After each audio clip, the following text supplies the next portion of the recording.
So ట్రెండ్స్కి సంబంధించిన ఇది చూస్తే నాకు చెప్పినట్టుగా మురళి చెప్పినట్టుగా లోక్సభ ట్రెండ్ ఎన్డీఏ కూటమి వైపునే, ఆంధ్రప్రదేశ్ ట్రెండ్స్ ఇంకా రాలేదు, తెలంగాణకు సంబంధించిన ట్రెండ్స్ కూడా ఇంకా మొదలు కాలేదు. ట్రెండ్స్ అనేది ఎలా ఉంటుంది, మొదటి రౌండ్ సెకండ్ రౌండ్ తర్వాత ట్రెండ్స్ ఎలా ఉంటుందనే దాన్ని బట్టి ఆంధ్రప్రదేశ్ తెలంగాణలో ఎవరు ఎక్కువ సీట్లు రాబోతున్నారు అనేది కూడా క్లారిటీ వచ్చే అవకాశం. ట్రెండ్ కూడా వన్ సైడ్ ఉంటుందా, నెక్ టు నెక్ ట్రెండ్ ఉంటుందా అనే దాని మీద కూడా తుది ఎన్నిక ఫలితం ఎలా ఉండబోతుంది అనేది కూడా క్లారిటీ వచ్చే అవకాశం కనిపిస్తుంది.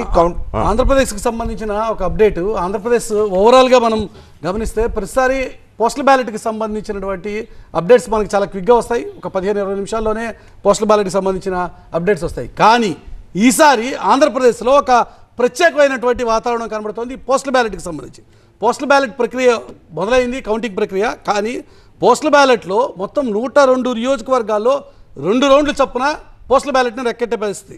అలాగే 48 నియోజకవర్గాల్లో 3 రౌండ్ల చొప్పున పోస్టల్ బ్యాలెట్ని లెక్కించాల్సిన వాతావరణం.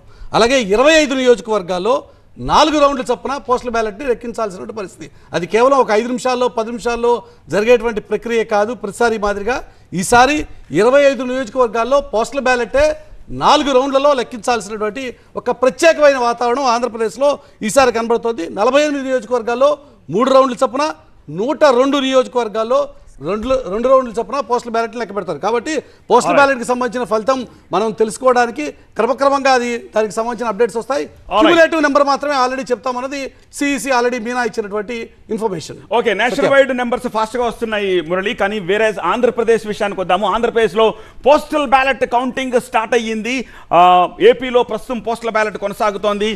4,61,000 మంది ఈసారి ఎన్నికల విధుల్లో ఉన్న ఉద్యోగులు ఓట్లేశారు. సో ఆ సంఖ్య ఎక్కువగా ఉంది కాబట్టి వాటిని సెపరేట్ టేబుల్స్ పెట్టి పోస్టల్ బ్యాలెట్ కింద కౌంట్ చేస్తున్నారు. 85 ఏళ్లు పైబడిన వాళ్ళు 24,000 మంది ఉన్నారు. ఓట్ ఫ్రమ్ హోమ్ నుంచి ఓట్ చేసిన వాళ్ళు, అలాగే సర్వీస్ ఓటర్స్ కూడా ఉన్నారు, వాళ్ళు ఒక 26,000 మంది ఉన్నారు. సో ఆల్ టుగెదర్ ఒక 5.2 లక్షల మంది ఇప్పుడు పోస్టల్ బ్యాలెట్ రూపంలో కౌంటింగ్ జరుగుతుంది. ఆ ప్రక్రియ కొనసాగుతుంది. పోస్టల్ బ్యాలెట్ కోసం మెంబర్ ఆఫ్ పార్లమెంట్, లోక్సభ కోసం 441 ప్రత్యేకమైన టేబుల్ని, అలాగే అసెంబ్లీ కోసం 557 టేబుల్స్ని వేశారు.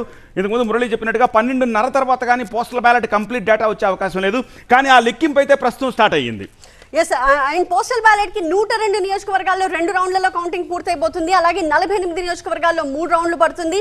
25 నియోజకవర్గాల్లో 4 రౌండ్ల కౌంటింగ్ అక్కడ జరుగుతూ ఉంటుంది. 111 నియోజకవర్గాలు 20 రౌండ్లలోనే ఫలితాలు మనం చూడబోతున్నాము.